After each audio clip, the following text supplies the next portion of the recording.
যেন তার ভেতরে কোনো মানুষের বুদ্ধি লুকিয়ে আছে। হারাধন ফাঁদ ফেলার আগেই শিয়ালটা এক লাফে অদৃশ্য হয়ে গেল। সে রাতে বাড়ি ফিরে হারাধন ঘুমাতে পারল না। গ্রামের নাম সুখপুর। সেই গ্রামের এক প্রান্তে বাস করত হারাধন নামে এক ফাঁদপাতা শিকারী। তার কাজ ছিল জঙ্গল থেকে শিয়াল ধরা। শিয়ালের নরম চামড়া আর লোমের দাম ছিল প্রচুর। শহরের বড়লোকেরা সেই চামড়া দিয়ে দামি পোশাক আর টুপি বানাতো। হারাধনের ফাঁদে প্রতিদিন একটা না একটা শিয়াল ধরা পড়তই। তার হাতের নিপুণতা দেখে গ্রামের সবাই বলতো, হারাধনের ফাঁদ থেকে কোনো শিয়াল বাঁচতে পারে না। একদিন ভোরবেলা হারাধন গভীর জঙ্গলে গিয়ে দেখল তার পাতা ফাঁদে একটা ছোট্ট শিয়াল ছানা আটকে গেছে। ছানাটির চোখে ভয় আর শরীর কাঁপছে থরথর করে। হারাধনের মনে একটুও মায়া জাগল না। সে ছানাটিকে কাঁধে তুলে নিল। জঙ্গলের পথ ধরে ফেরার সময় দেখা হলো গ্রামের পুরোহিত নিবারণ ঠাকুরের সাথে। তার মুখ গম্ভীর। হারাধন, রোজ রোজ এই নিষ্পাপ প্রাণীগুলোকে ধরে এনে কি লাভ তোর? এই ছোট বাচ্চাটাকে ছেড়ে দে না। ঠাকুরমশাই, এ আমার রুজি রুটি। আপনি ধর্ম কথা বলেন, কিন্তু আমার ঘরে খাবার জোগাবে কে? এই ছানার চামড়া বেচেই আজ আমার সংসার চলবে। রুজি রুটির কথা বলছিস না হারাধন, এ তোর নির্মমতা। যে প্রাণীর মা হয়তো এখন বনে কেঁদে বেড়াচ্ছে তার সন্তানের জন্য, সেই কষ্টের ভাগিদারও তুই একদিন হবি।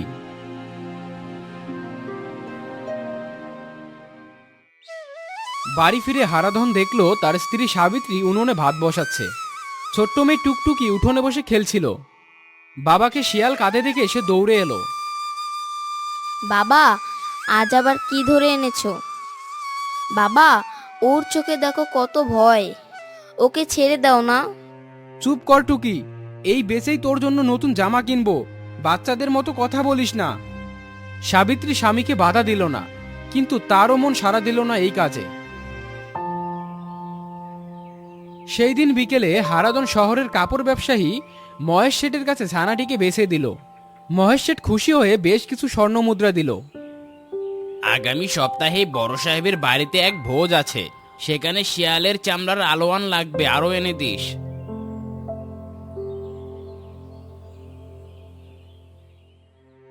দিন যেতে লাগলো। হারাধনের ফাঁদে একের পর এক শিয়াল ধরা পড়তে লাগলো, আর তার ঘরে টাকার পরিমাণ বাড়তেই লাগলো। কিন্তু টুকটুকির মন খারাপ হতে থাকলো দিনকে দিন। সে প্রতি রাতে বাবাকে বলতো, বাবা, তুমি এই কাজ ছেড়ে দাও। কিন্তু হারাধন কানে তুলল না। একদিন রাতে হারাধন জঙ্গলে গিয়ে ফাঁদ পাততে গিয়ে দেখল চাঁদের আলোয় একটা অদ্ভুত দৃশ্য। একটা সোনালী রঙের শিয়াল, যার লোম যেন চাঁদের আলোয় জ্বলছে। শিয়ালটার চোখ দুটো ছিল অস্বাভাবিক গম্ভীর, যেন তার ভেতরে কোনো মানুষের বুদ্ধি লুকিয়ে আছে। হারাধন ফাঁদ ফেলার আগেই শিয়ালটা এক লাফে অদৃশ্য হয়ে গেল। সে রাতে বাড়ি ফিরে হারাধন ঘুমাতে পারল না। বারবার মনে হতে লাগলো ওই শিয়ালটা যেন তার দিকে তাকিয়ে কিছু বলতে চাইছিল। পরদিন থেকেই ঘটতে লাগলো আশ্চর্য ঘটনা। হারাধনের ফাঁদে আর কোনো শিয়াল ধরা পড়ল না। 1 সপ্তাহ, 2 সপ্তাহ, এমন করে 1 মাস পার হয়ে গেল। জঙ্গলে যেন সব শিয়াল মাটির নিচে মিলিয়ে গেছে। হারাধন প্রতিদিন নতুন নতুন জায়গায় ফাঁদ পাতে, কিন্তু ফলাফল একই। আরে হারাধন, তোর তো খবরেই নেই আজকাল। বড় সাহেব রেগে আছেন আলোয়ান পাইনি বলে। তাড়াতাড়ি কিছু ব্যবস্থা কর, নইলে অন্য শিকারী খুঁজে নেবে। হারাধনের ঘরে টাকা ফুরিয়ে আসতে লাগলো। সাবিত্রীর মুখে চিন্তার ছাপ। টুকটুকি খিদের কষ্টে কাঁদতে লাগলো রাতে। হারাধন মরিয়া হয়ে উঠল।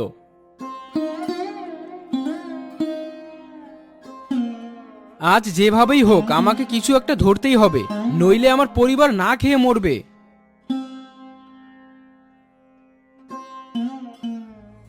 সে সেদিন গভীর জঙ্গলে এমন এক জায়গায় গেল যেখানে আগে কখনো যায়নি। ঘন গাছপালা, শ্যাওলা ধরা পাথর, আর মাঝখানে একটা ছোট্ট ঝিরিঝিরি ঝর্ণা। সন্ধ্যা নামলো, তবু কোনো প্রাণীর দেখা নেই। হতাশ হয়ে হারাধন এক পাথরের উপর বসে পড়ল। হে বনদেবী, আমার আর কোনো উপায় নেই। আমার মেয়েটা না খেয়ে আছে, আমাকে একটু দয়া করো। তুমি কে? এ কি মায়া? ভয় পেও না হারাধন, আমি এই জঙ্গলের রক্ষক। মানুষ আমাকে চেনে শিয়ালকন্যা নামে। বহু বছর ধরে আমি এই জঙ্গলের প্রাণীদের আগলে রাখি। তোমার ফাঁদে বহু শিয়াল প্রাণ হারিয়েছে। তাদের কান্নার শব্দ আমি প্রতি রাতেই শুনি। আমাকে ক্ষমা করো, কিন্তু আমার আর কোনো উপায় ছিল না। উপায় সবসময় থাকে হারাধন, শুধু মানুষ তার লোভের কারণে সেটা দেখতে পায় না। বলো তো, কেন তুমি এই নিষ্ঠুর পথ বেছে নিলে? আমার বাবা মারা যাওয়ার পরে ঘরে কেউ রোজগার করার ছিল না। ছোটবেলায় দেখেছিলাম এক শিয়াল আমাদের মুরগির খোয়ার থেকে সব মুরগি নিয়ে গিয়েছিল। তাতে আমরা না খেয়েছিলাম কয়েকদিন।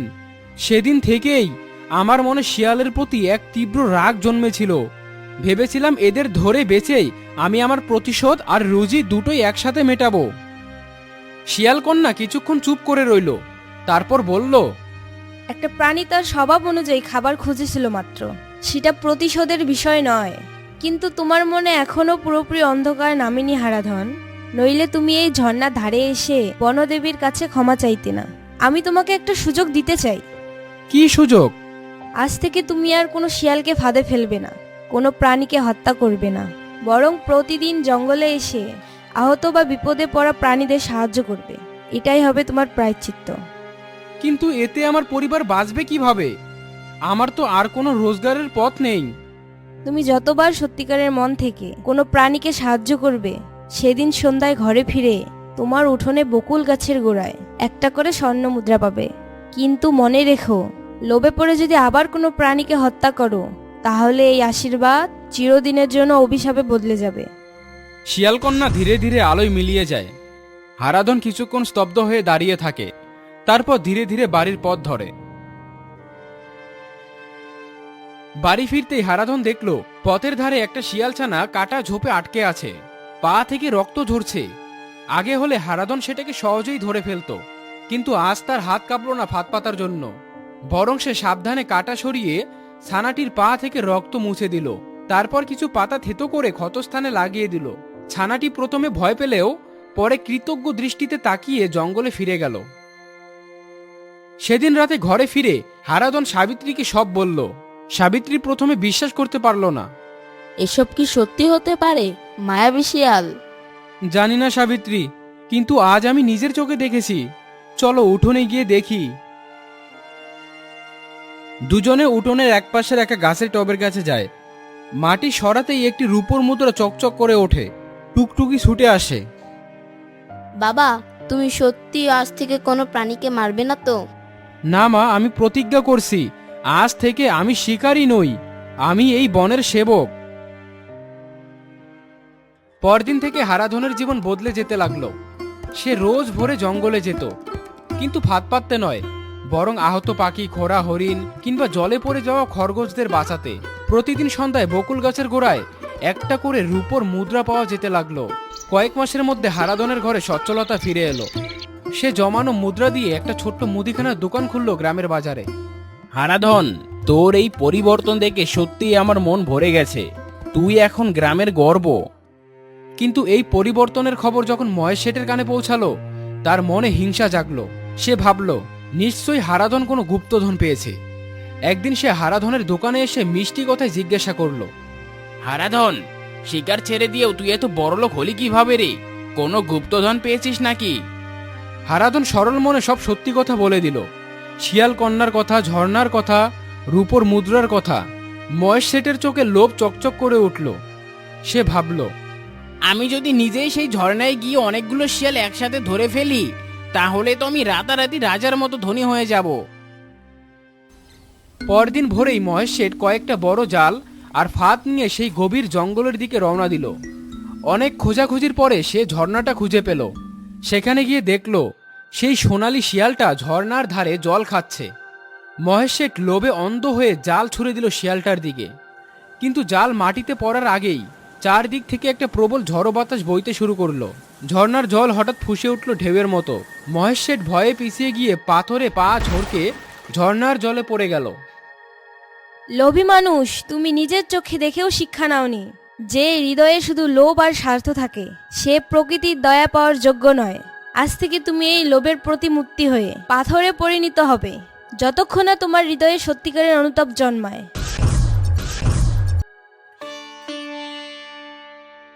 হারাধন, তোমার শেঠজি সেই জঙ্গলের দিকে গিয়েছিলেন, এখনো ফিরেননি।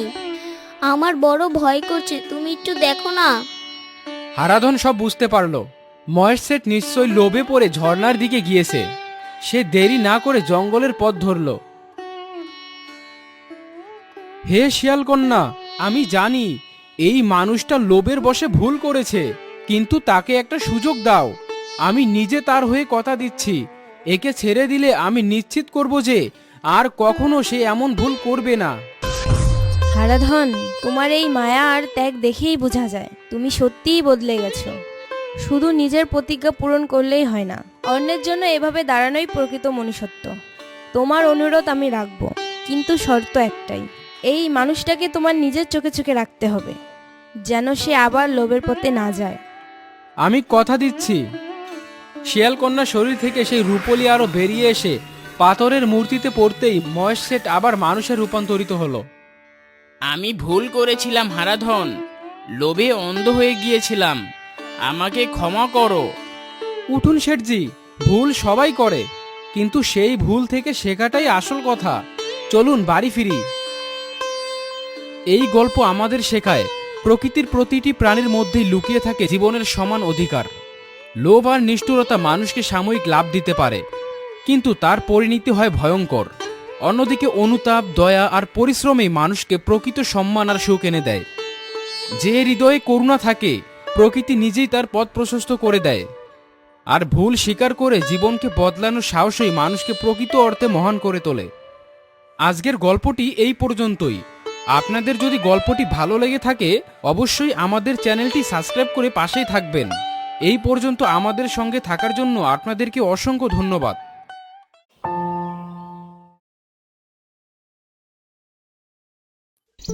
রাঘবপুর গ্রামে বাস করত সুরেশ। রসগোল্লা আর সন্দেশের দোকান ছিল সুরেশের। গ্রামের সবাই সুরেশের দোকানে মিষ্টি খেতে খুবই পছন্দ করত।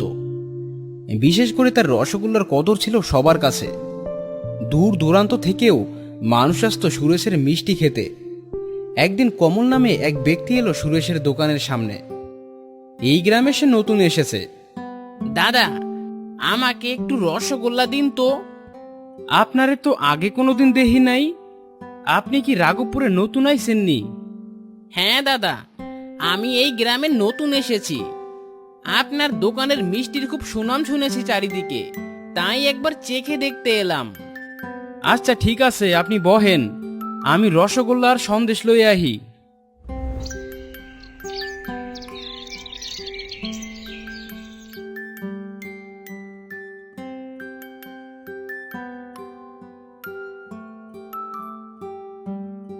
বাহ, মিষ্টিটা খেতে তো দারুণ হয়েছে। তবে এরকম রসগোল্লা আর সন্দেশ তো আমিও বানাতে পারি। হ্যাঁ, একটা বুদ্ধি এসেছে। সুরেশের দোকানের পাশেই আমিও একটা মিষ্টির দোকান খুলব, রসগোল্লা আর সন্দেশ বিক্রি করব। মনে তো হচ্ছে ভালোই বিক্রয় হবে।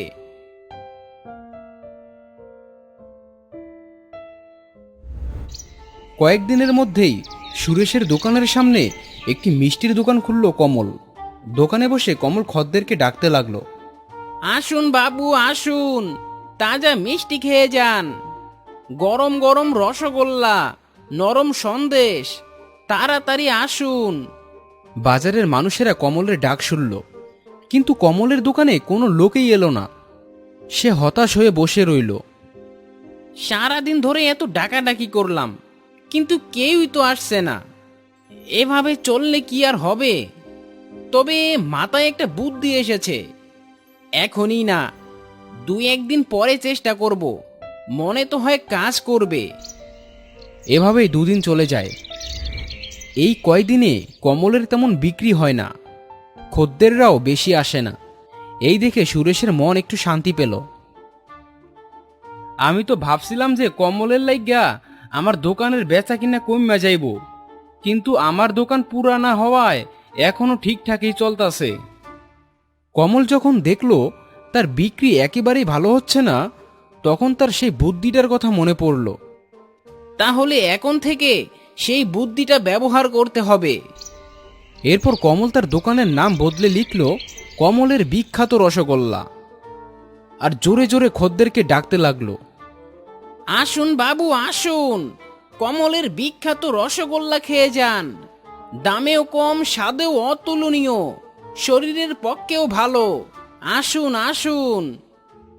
এই শুনে একটি লোক কমলের দোকানে গেল এবং বলল, আরে ও কমলদা, তোমার রসগোল্লা কত করে দিচ্ছ?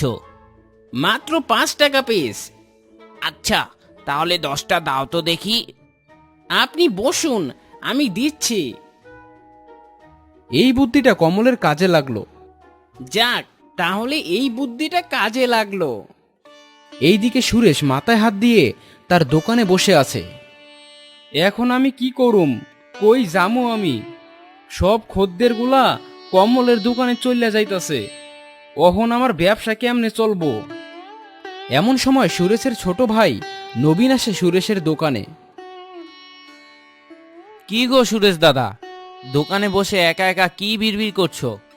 কি আর কমু ভাই নবীন, দুঃখের কথা।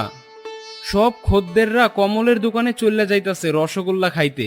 আমি সকাল থেকে বইয়া আছি, কোনো খদ্দেরই আইতাছে না। চিন্তা করো না দাদা, আমাদের দোকানেও খদ্দের আসবে। আমি তাহলে এখন আসি। ঠিক আছে ভাই নবীন, আমি দোকান বন্ধ কইরা বাড়ির দিকে যামু।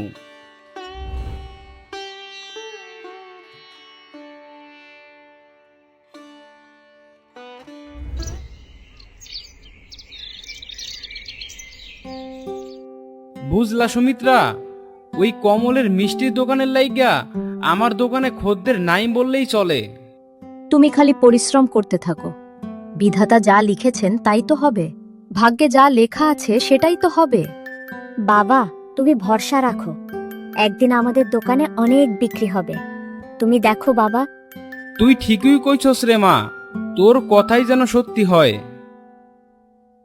এভাবেই 2-1 মাস কেটে যায়। এখনো সুরেশের দোকানে তেমন একটা বেচা কিনা হয় না। সব লোক এখনো কমলেরই রসগোল্লা পছন্দ করে। একদিন যখন সুরেশ গ্রামের রাস্তা দিয়ে হেঁটে যাচ্ছিল, তখন সে দেখল কমল একটি গাছের পাশে কি যেন বিড়বিড় করছে। সুরেশ এই বিড়বিড় শুনে আড়াল থেকে কান পেতে শুনতে লাগলো। এই গন্ধের শিশিটার জন্যই আমার ব্যবসা এত ভালো চলছে। এই বিশেষ মিশ্রণটা মিষ্টিতে মেশালে মানুষ একবার খেলে বারবার খেতে চায়, নেশার মতো লেগে যায়। না, এখন যাই, শিশিটা দোকানে রেখে দিই, না হলে কেউ দেখে নিলে সর্বনাশ হয়ে যাবে। এই বলে কমল দোকানের দিকে চলে যায়। ও, এই লাইগা সব মানুষ কমলের মিষ্টি খায়, এটাই তার আসল রহস্য। এই খবরটা তো জমিদার মশাইরে জানাইতে হইব। না, তাড়াতাড়ি আমি আর নবীন গিয়া জমিদার মশাইরে কথাটা কইয়া আহি। জমিদার মশাইকে কথাটা বলার জন্য সুরেশ নবীনের বাড়ির দিকে যায় এবং সেখানে গিয়ে বলে, কিরে নবীন, বাড়িতে আসস? তোর লগে কিছু জরুরি কথা আছে। বলো সুরেশ দাদা, কি হয়েছে? ওই কমল মিষ্টির মধ্যে নেশার মতো একটা বিশেষ মিশ্রণ মেশায়। আমি বাজার থেকে আসনের সময় নিজের কানে শুনলাম। তাহলে দাদা কি ভাবছো? ভাবতাছি এই ব্যাপারটা জমিদার মশাইয়ের কানে পৌঁছাই দিয়া আহি। তা যা বলেছ, জমিদার মশাই ছাড়া আমাদের আর কোনো গতি নেই। তাহলে চল জমিদারের বাড়িতে।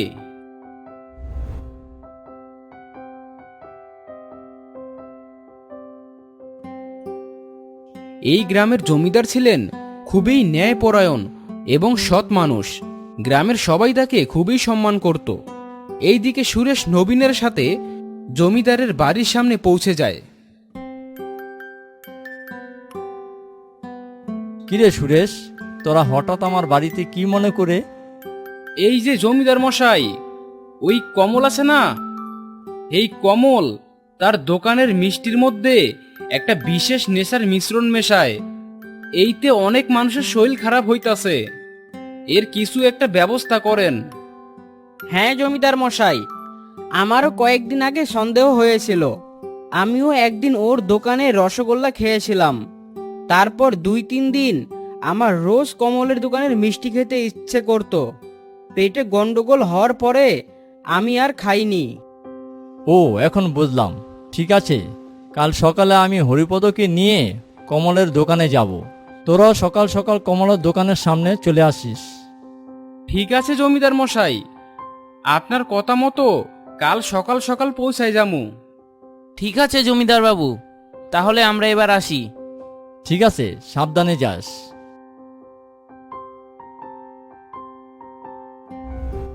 সেদিন রাতে সুরেশ আর সুমিত্রা বসেছিল। বুঝলা সুমিত্রা, জমিদার মশাইরে তো কইলাম, দেহি কাল কি হয়। তা জমিদার মশাই কি বললেন? কইলেন কাইল কমলের দোকানের সামনে আইতে, কাইল নাকি সব ফয়সালা হইব। ঠিক আছে, এখন রাত হয়েছে, এখন ঘুমাও, কালকে সকালে আবার যেতে হবে।